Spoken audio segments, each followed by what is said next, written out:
everyone, and welcome to Read This Now, the weekly webcast where Brad Gustafson and I share two books that we love and that we think you should read. When, Brad?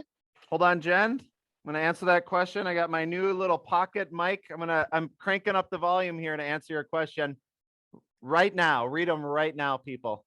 Am I making too big a deal? I got my new got the new headset on. Just had to make sure that was clear. You sound great. You sound great, by the way. Thank you. So do you. Before the show started, I made a comment that Brad looked like a sportscaster, and he just, quick as a whip, said, "Bookcaster, Jen, bookcaster." So my resident bookcaster over there, right. I just love it. Well, so what have you been reading this week? Yeah, I got a really cool one. Just an unexpected. I'll call it an unexpected gem. So I love my family. I love our situation. We got books all over the house. Maybe another visitor or family might be a little alarmed by that, but I love it. So one of my kids is going through a stack of books and she's like, "Dad, did you know this book is from The Goldfish Boy, or it's a sequel or a companion book to that?" And I'm like, "No way. I loved The Goldfish Boy. I think I even book talked it on this show maybe a year ago." But so this one like somehow made it in my house, and I didn't make the connection. Otherwise I would have read it right away. So now I feel guilty. I'm like telling on myself. I trumped my daughter and had to kind of take it from her and read it right away. I was so excited, but she was okay with it. I think she was only a few pages in and she graciously agreed. So what did I think of this book called The Graveyard Riddle by Lisa Thompson? Here's what I thought of this book, which was kindly supplied by the publisher, to which I kindly am reading, finish the arc. The cool thing is, it's not just a continuation of The Goldfish Boy, which was such an endearing special story, but it kind of picked up on the point of view from a side character called Melody Bird is her name. So the Goldfish Boy's neighbor, which was a really cool way to do it. We've probably read a lot of chapter books that hop around chapter to chapter, but this one, it seems like it's book to book. So I hope if Lisa is listening, I hope she keeps going with this and now picks up on maybe another character like Hal would be amazing, by the way, Lisa. That's a request. So hint. yeah. But let me just tell you why I think you'll love this book too. First, start by reading The Goldfish Boy because it's incredible. And then when you're ready for more and you fall in love with that, I do recommend that you check this out. So Melody Bird reminds me of one of those kiddos that maybe we've worked with in the past who, like, she doesn't do herself a ton of favors in how she's maybe interacting with other people. She desperately wants to be a friend and be included, but sometimes she just annoys the neighbors, right? Gets in her own way. And as a reader, you're just agonizing because you're cheering from her and you're like, "Melody, why did you do that? Why did you say that? Approach it differently, kiddo." We're cheering for her as she's going in the wrong direction. But anyway, the story centers around her and kind of that chain of events in her life, to the point where a lot of times she does just kind of end up in her own world alone because that's maybe easiest for her. And sometimes her friends need a break, right? But she stumbles upon this graveyard house, to which she's not freaked out or grossed out at. She's like, and the reason I said grossed out is it turns out this house in the graveyard used to be a plague house. So it's where they sent people hundreds of years ago who had the plague and just needed to be quarantined. Sound familiar a little bit? Yeah. So this is, it's almost like this was written before the time here. But anyway, Melody Bird comes across an unexpected residence at the plague house. She thought this abandoned graveyard house was abandoned, but it's not. It turns out there is a secret agent from Great Britain, or I forget the number, MI18. Anyway, a certain number staying there. And now here's the thing. As a reader, you're listening to this and you're like, "Melody, this is hogwash. Don't believe he is not a secret agent. It's too far-fetched. There's no way secret agents end up staying at abandoned plague houses." But you're also like, "Wait, is it true?" It sounds convincing, but then you're like, "No, Melody, it's not true." So it's this journey, and I think that's part of why it's kind of set up as a mystery. And it goes from there. And I would encourage you just stay on the adventure, because the more that you stick with it, the more you fall in love with the characters, the more you cheer for Melody, the more you get mad at other characters, the more you fall in love with them. It's really incredible. And I'm purposefully skimming over the second half of the book because it's so good. I don't want to unwrap any of those presents that you'll love as you stumble upon them. But that's a pretty good premise for the story. Melody has some other things she's working on with her family and her mom, and it's incredible, and you'll want to read it yourself. So for all of those reasons and more, how did that sound? Am I still sounding good? Oh, excellent. For all of those reasons and more, you really need to put this one on your list. It's called The Graveyard Riddle, and it's really, really small on the top. It says author of The Goldfish Boy, and I missed it when I glanced at the cover, but thank goodness for my observant kids. I love it. I love it. I think that cover is super intriguing as well. I'm drawn to it. I think that's a neat cover as well. Like, I want to learn more about that. Jen, I'm so glad you said that. I have to quick piggyback on that. Yeah. I don't even know if you can see it now. It took me half a book to realize that one of the windows on the cover, do you see? There's actually a person standing there. I didn't realize it for like hours and hours spent with this book. And then I'm looking again. I'm like, wait a second. And I think it was designed to flow and not be super obvious. At least that's what I'm telling myself, so I don't feel bad. Yes.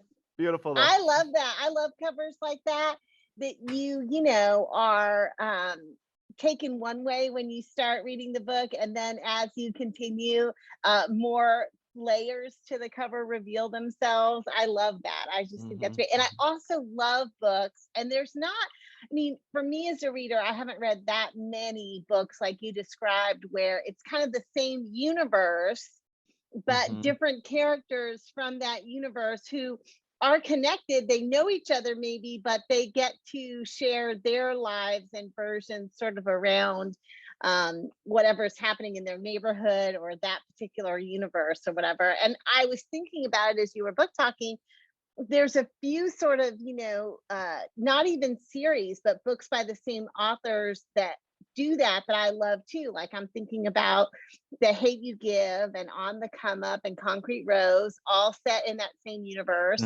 And I'm thinking about the Jeff Zentner books, like The Serpent King and Goodbye Days, and the latest one that's coming out, In the Wild Light, etc. All of those books have nods to previous characters, and they're like Easter eggs for the reader. So just like with the Goldfish Boy and this one, if you have read the previous one, it's not like you have to know that story to enjoy the others, but you get these sort of Easter eggs as a previous reader. It feels like almost a secret between you and the author. Like, you're like, yes, I know what they were doing there. And that's awesome. I love it. It does have me want to go back and read The Goldfish Boy, partly because I loved it, but partly because I didn't pay a ton of attention to Melody Bird in that story. She was just kind of a minor character, and I was so engrossed in The Goldfish Boy as he became known. So it's just very cool. And yeah, as you were talking about the same universe type thing, Angie Thomas came to mind. I mean, I could read about that universe. Yeah. Incredible. I hope we're going to get the chance to read about it a lot. I hope we are. Yeah. I have not read Concrete Rose yet. Have you? Yes, I have. Okay. And it's wonderful. And because Maverick, which we're getting on this whole other book series topic, but because Maverick was one of my very favorite characters in The Hate U Give, I was just so excited to see that Concrete Rose is really Maverick's story. It's kind of a prequel to The Hate U Give. So we kind of understand how Star's dad turns into the dad we know when we get to The Hate U Give. So it's really, I mean, and of course it's Angie Thomas. So it's, you know, it's incredible because she's just such an incredible talent. But yeah, I love that. I think I don't know of a lot of authors that do that. I'm sure there's many more that we haven't mentioned, but I haven't read that many like that. And so I love it when that happens. Yeah, it is really cool. Because what I notice more often than not is it's a continuation of the main character. Right. And it's not, so don't get me wrong, the main character from the first book is in this book, but now he's a side character. So it's just a cool deal. And that's so, I hadn't thought about this before you mentioned it. I'm about to make a really professional segue. So get ready for this. It's going to be impressive. Is that as you were mentioning that, it got me thinking about peripheral characters from the book I read and want to share this week that I would love to have a story about, because I think there are a few in this book too that I think would be warrant unpacking a little bit more. But so with that, best segues in the business, people. I'm telling you right now, best good, right? segues in the business. You can always tell they're good when you have to point them out. When you have to point them out to your audience, they're top notch. But so the book I wanted to share this week, I've had for a long time, and I actually started reading it a long time ago. I got it as an ARC, and I had heard a few things about it, some positive things, and I started to pick it up. And even though it's a novel in verse, I found it challenging to read, and I'll explain why in a minute. That's definitely a good thing. So not a criticism at all. But let me just first by sharing a little bit about what the book is about. It's called Starfish by Lisa Fipps. And this is the art copy, but I just want to point out the beautiful cover, because I do think it's just gorgeous, the water there.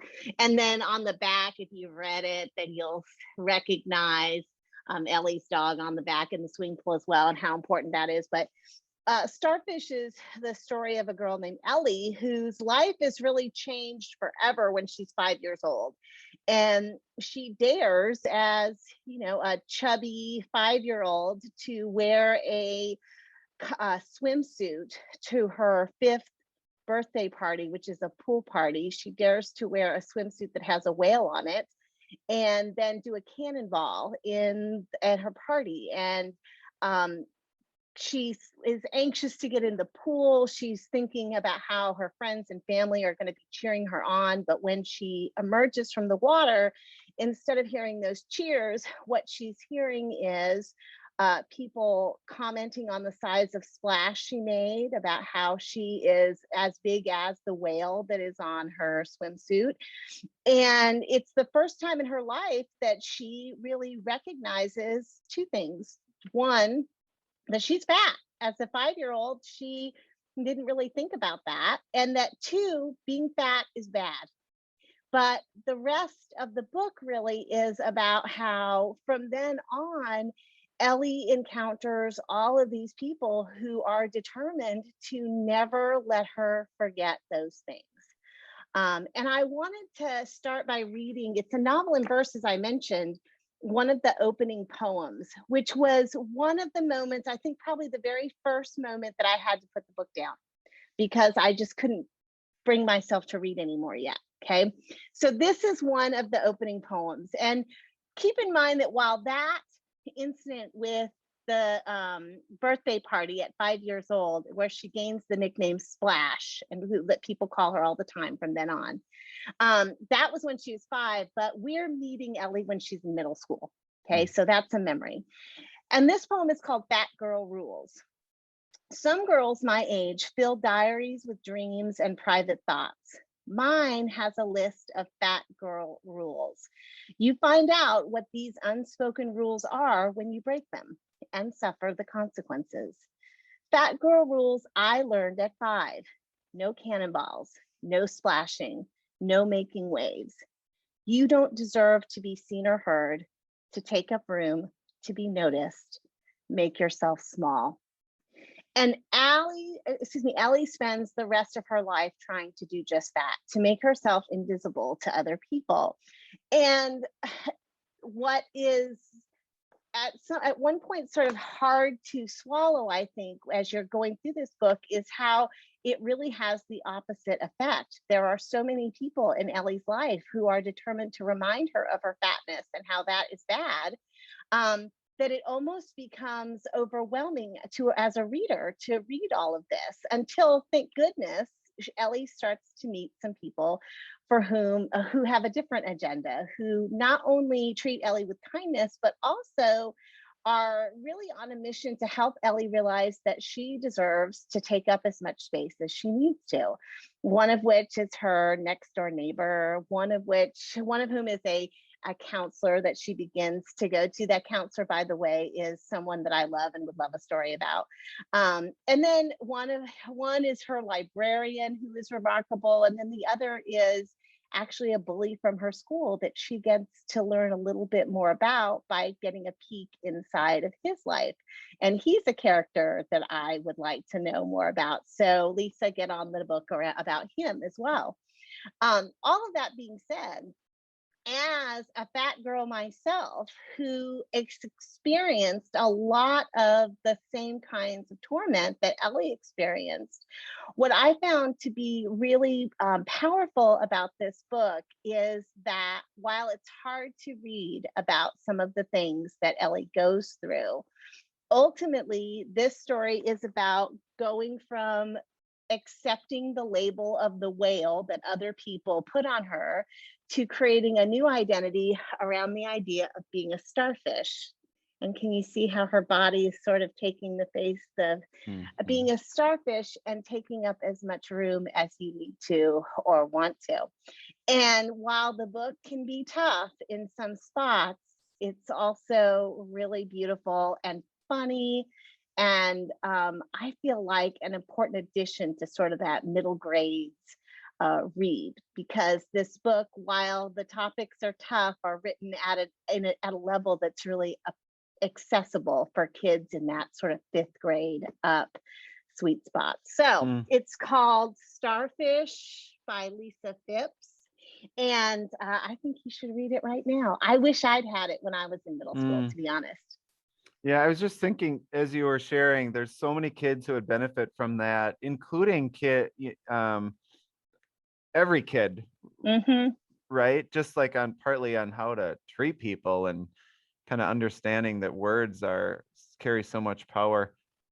You know, it's funny because I was having this conversation about this book with another adult recently who was talking about how she was going to share it with some of her students. She's a teacher, and she said, but she's like, I found myself some of the instances in which Ellie is bullied, they almost felt sort of unbelievable to me. She said, until I got to the author's note at the end, in which Lisa Fipps talks about how every one of those incidents is modeled after something she experienced in real life. And I said to my friend, I think the reason I had to put this book down so many times is because I had experienced every last one of those things, maybe by not the same people with the same relationship to Ellie, but something very similar. So it might seem to someone who's never experienced like that to be outlandish or cartoonish, but knowing through the author's note at the end that these were not, although they're fictionalized, they're based on real events, I think would be powerful for kids too. Yeah. You know, if there was a pairing, might not be the right word, because I bet there might be a book grouping, but Alison Gerber's Taking Up Space. Yes. Seems like it should be part of a conversation and an enriched dialogue about this. So. Absolutely. As a matter of fact, it's like I thought about pulling that book out when I book talked this one, but I'm not finished with Taking Up Space yet. So I wanted to wait until I was finished with it before I did that. But I agree. And I think, you know, there's an increasing body of books for young people around the idea of body positivity, and also just how wrong and harmful body shaming can be, et cetera, and around body image. Those things are becoming more prevalent in literature for young people. But I think these books, Alison Gerber's book, this book, are unique in that I think they're written for a little bit younger audience, which is good. Because a lot of the books I think about with those topics tend to be a little older. And so I like that. Anyway, I love this book. I'm real excited for it and hope a lot of people read it. Yeah, and the importance of having young, books and messages and good stories connected to kiddos, like at the school I work at, K-5, is really important because these are also formative years where sometimes kids might make comments and they might not understand the full weight or power or how people will carry them with them. So our ability to teach them, and I don't know what the word is, intercede and develop deep levels of empathy to avoid having those comments be made, or to learn from them more quickly and not have them be carelessly repeated. It's a really important it's an opportunity, but also responsibility.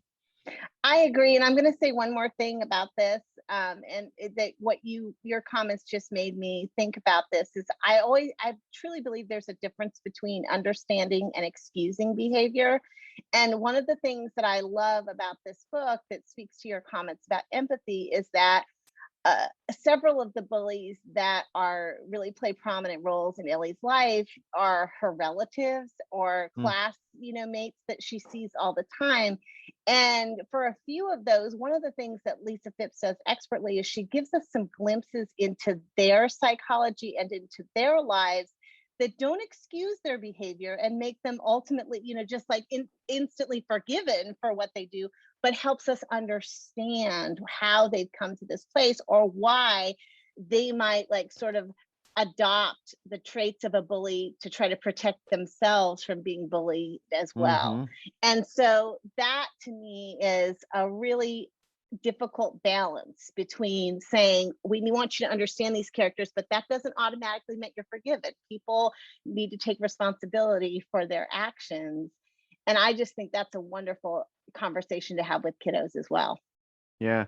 I kind of the last thing I just got to circle back to is that award that you kind of made up sounds so exciting. It would be fun to have just a fun show in the future on awards, like you said it so well, but side character we would most want to see and be a main character, however you said that. Yes, and I think that would be also, remember we talked a few weeks back about book characters who should be best friends, like books from different characters from different books.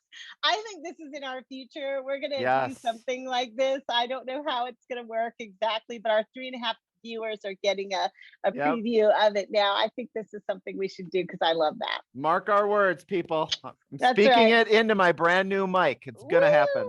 Well, I want to give you a chance to use that mic one last time. So use it to tell the people loud and clear if they would like to check out our archive of all the books that we book talked, as well as our recommendations, etc. Where can they go? Got it. I'm going up to level 10 for this right here. Here we go. Go to bit.ly/read_this_now. Do it. I love it. That's loud on my ears too. Yeah. For a worthy cause. Yeah, exactly. Friends, thank you, Brad. Until next week, happy reading. Thanks, everyone.